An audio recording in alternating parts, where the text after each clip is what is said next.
So the plan, the idea is just climbing from base camp, just on the normal route to Camp 2, 6,400 meters.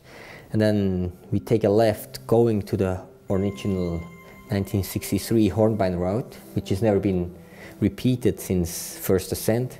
Climbing Hornbein Couloir, get to the top of Everest, descending the normal route to South Col, having a big quick break, and then traversing in like Denis Rubko did back in the days to the normal route of Lhotse, get to the top of Lhotse, and the nice thing is after you're on top it really goes straight down to the Western Cwm back to Camp 2. I think it's possible, but we don't know, and that's exactly the challenge, and that's exactly the interesting thing. Nobody has done that before, so I think the chance is there that it's possible, but I don't know. The original Hornbein route has never been repeated since 1963. Nobody was successful to repeat that route. It means this is already quite a challenge. And then, of course, descending to South Col, this is just being on the main route, and then traversing into Lhotse.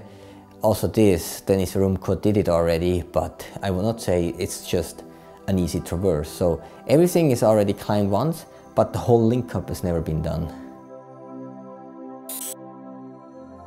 It is a huge challenge because you stay so long in the altitude, and I mean the big problem at 8,000 meters we just have 20% of oxygen, so you cannot recover. So I think you get really tired, but that's the challenge.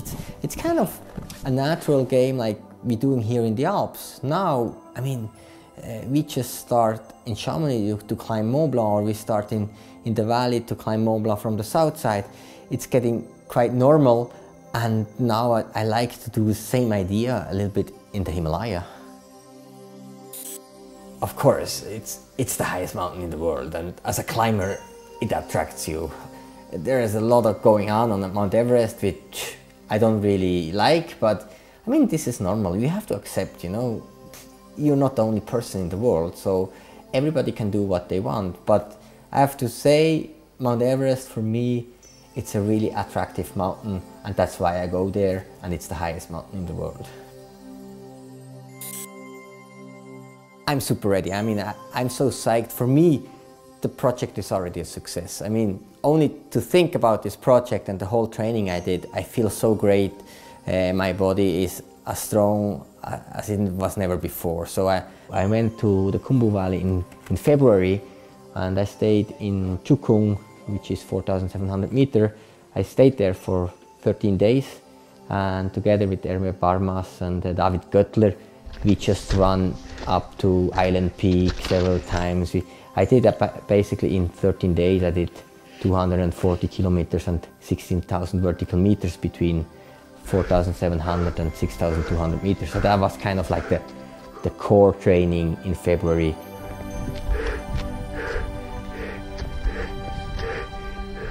Yoo! Island Peak again! Pretty cool! Good training.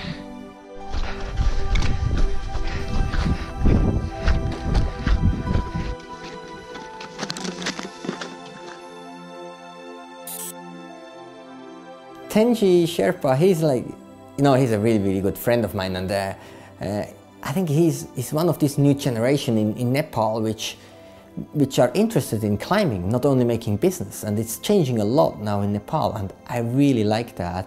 And me and Tenji, we climbed 2012 together Everest already, and yeah, 2 years ago, for example, we climbed Cholotse's North Face. He was here in Switzerland, we climbed together, so he's a really good friend of mine, and that's why we climb together. We need some good food, eh? Yeah. Salami, cheese, bread. It's our lunch. It's our lunch, eh? Even Tenzing likes it. Yeah. I mean, in the altitude, it's really hard to eat, and I know I'm gonna bring again cheese and salami because I know I can eat this every time up in the altitude. I think everything that's sweet, you can't eat anymore, but everything that's salty, it goes perfectly to eat. Just to think about a project like this, I think it's already enough, and it keeps you pushing, and you try something. And my goal is that process to think about it, to train and to try, and hopefully on the end I can do the project. But I will not make a definition of success, because I think it's wrong. Everything goes, you learn a lot, you have more experience, so it's a success. The only definition I do is like, to be not successful is just if you have an accident or you're gonna die. That's definitely not successful. All the other things, it's a success already.